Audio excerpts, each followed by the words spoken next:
소그룹 모임 밖에서의 삶. 네. 우리는 사실은 구역 모임을 일주일에 1시간 합니다.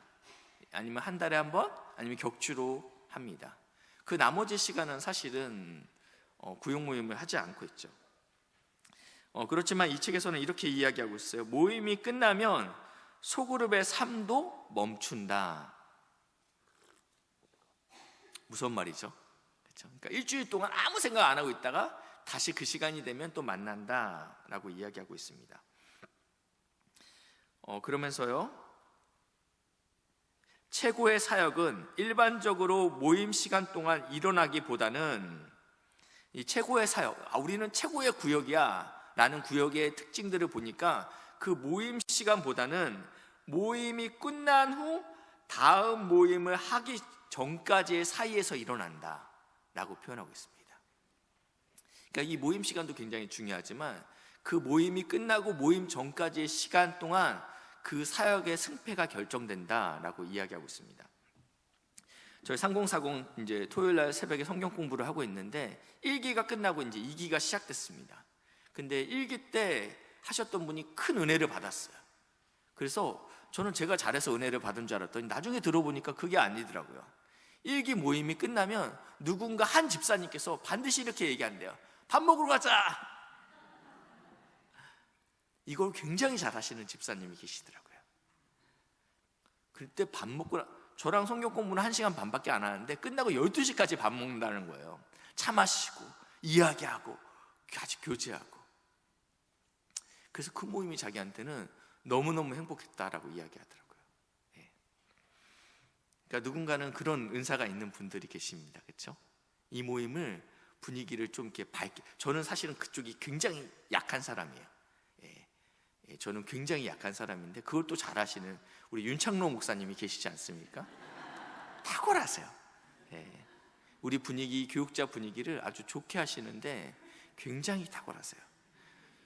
저는 굉장히 약한 사람인데, 그래서 이 구역 안에도 분명히 그런 사람이 있을 거예요. 구역장님이 잘 못하실 수 있어요. 다 잘할 필요 없잖아요. 근데 그렇게 할 수 있는 사람이 동역자로 있다면 굉장히 좋습니다. 매주 한 차례 만나는 모임만으로 하나님의 가족을 이루기는 어렵다. 그래서 우리가 이 봄가을로 또 오늘 이번에 가을에 또 이번에 야외를 다녀왔는데, 야외에 갔다 오시면서 훨씬 더 분위기가 부드럽고 또 친해졌던 것들 경험하시게 된 것 같습니다. 저도 운전하면서 이 스타렉스 안에서 많은 우리 권사님들, 집사님들의 이야기를 들었어요. 들으면서 너무 많이 이렇게 깨닫고 또 은혜를 받고 재밌었습니다. 그런 시간이 반드시 필요해요. 유일한 대안은 모임 밖의 시간에서도 다른 사람을 위한 가족이 되는 것이다. 가족이 되는 것이다. 한몸된 삶을 위하는 핵심 요소가 있는데요. 첫 번째는 서로의 덕을 세운다. 데살로니가전서 5장 11절 말씀입니다. 성경 말씀을 쭉 한번 제가 읽겠습니다. 피차 권면하고 피차 덕을 세우기를. 첫 번째는요, 권면하고 덕을 세워야 된다. 이것은 쌍방간에 서로에게 덕을 세워야 된다라는 것입니다. 덕을 세워야 된다. 언어에 있어서 덕을 세워야 됩니다. 두 번째는요, 서로 사랑입니다. 요한복음 13장 34절. 새 계명을 너희에게 주노니 서로 사랑하라. 그리고 베드로전서 1장 22절 말씀인데요, 마음으로 뜨겁게 피차 사랑하라 라고 이야기하고 있습니다. 첫 번째는 서로 덕을 세워라. 두 번째는 서로 사랑하라. 이것이 한 몸이 된 그 공동체의 핵심 요소라는 것입니다. 덕을 세우는 말을 해야 됩니다. 깎아내리는 말을 절대 해서는 안 됩니다. 이거는 망하는 길입니다. 망하는 길입니다. 세워주는 말, 좋은 말. 제가 만약에 아무리 사실이지만 윤창로 목사님 이런 말 하면 되겠어요, 안 되겠어요? 안 돼요. 그거는요, 공동체를 죽이는 길이에요. 사실이 아니에요. 아니니까 얘기하는 겁니다. 우리는요, 세워주는 말만 해야 돼요. 두 번째는 서로 사랑하라. 이게 공동체를 세우는 두 번째 키워드고, 세 번째는 서로 용서하라. 제가 윤 목사님은 굉장히 편안하고 봅니다. 맨날 윤 목사님만 예를 들어서. 서로 용서하라. 에베소서 4장 32절 말씀. 서로 인자하게 하며 불쌍히 여기며 서로 용서하기를. 그리고 골로새서 3장 13절.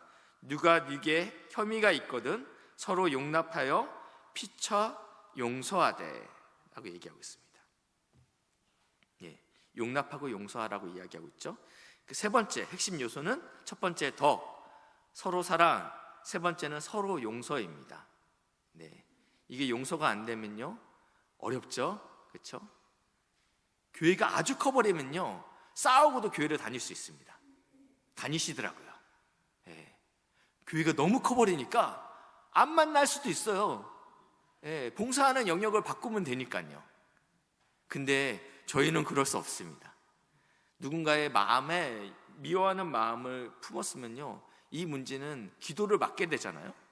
그러니까 내 신앙이 자꾸 죽는 거예요, 결국은요. 그러니까 용서해야 됩니다. 용서하십시오. 네 번째 핵심 요소는 서로 기도한다.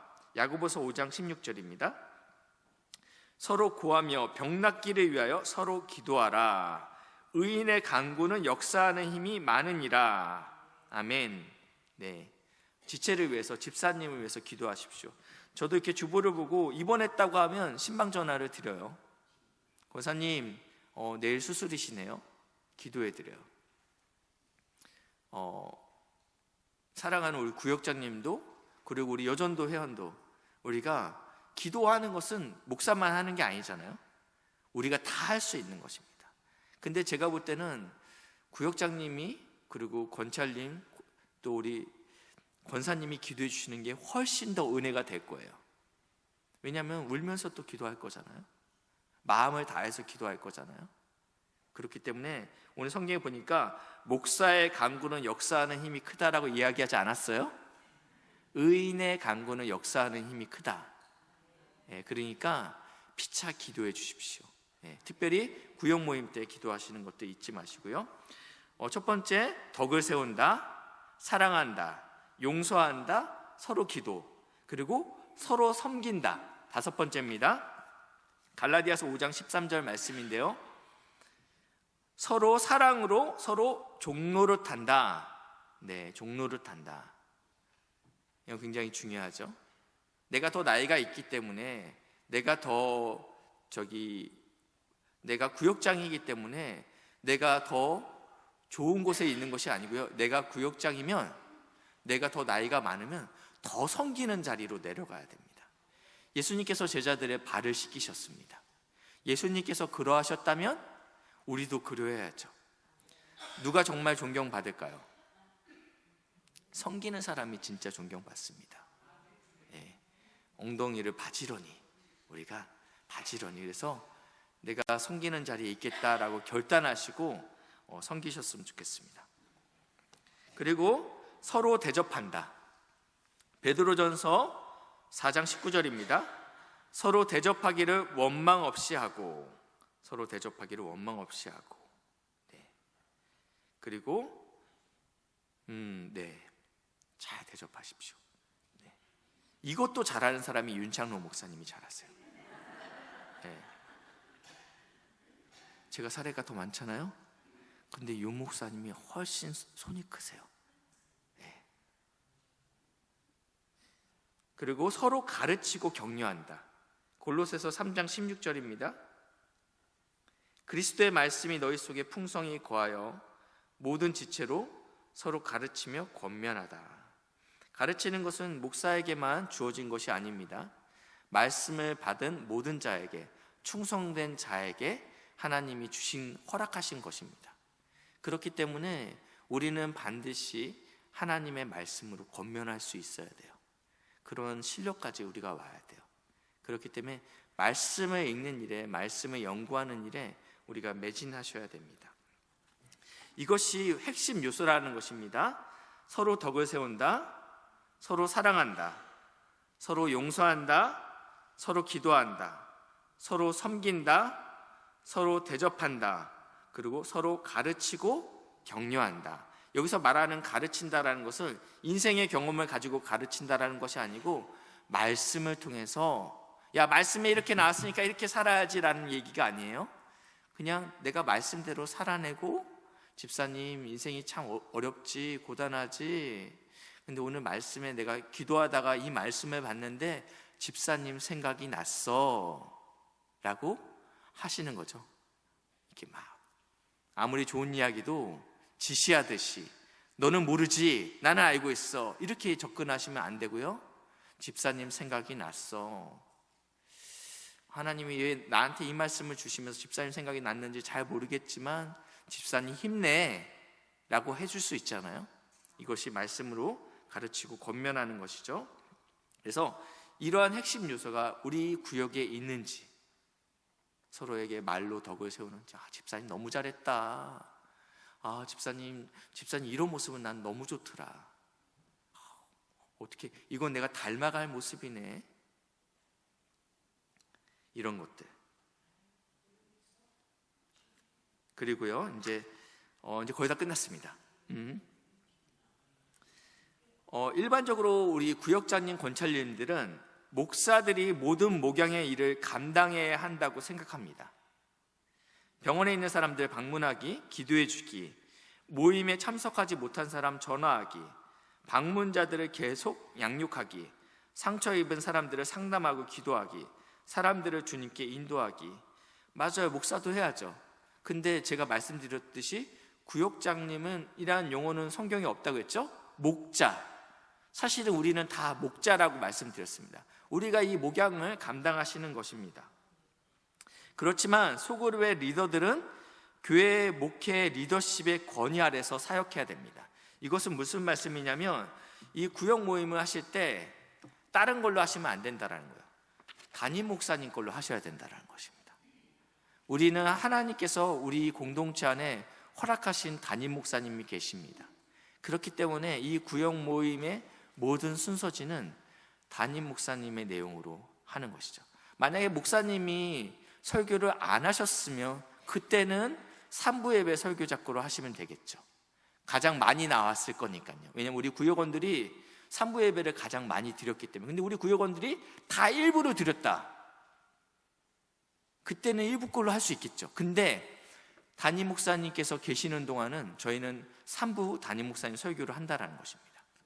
근데 가끔은 이거 별로야, 우리끼리 그냥 성경책 읽고 아니면 다른 책 가지고 와서, 아니면 내가 저기 어디서 배워왔어, 그래서 누구죠? 이해실 사모님, 그쵸? 많이 하시더라고요. 했고 저희 교회는 그렇지 않는데 어떤 교회는 담임 목사님의 이 구역 모임 베이스가 나와 있는데 구역 모임 시간에 본인 성경 공부를 가르치시는 분들이 계세요. 네, 이거는 이제 저희가 구역장님이 하시면 안 돼요. 그러니까 목사님 분명히 성도에게 성경을 가르치라고 하지 않았습니까? 오케이, 가르쳐도 돼요. 근데 구역 모임 시간 때는 아니라는 것입니다. 구역 모임 자체는 담임 목사님의 설교를 가지고 우리가 받은 은혜를 나누는 시간이지 내가 배운 성경의 진리를 가르치는 시간이 아니에요. 그것은 따로 하셔야죠. 나에게 성경을 배우기 원하는 사람들이 있으면 목사님께 여쭤보고 내가 이 교재로 성경 공부를 인도하고 싶습니다. 너무 좋아요.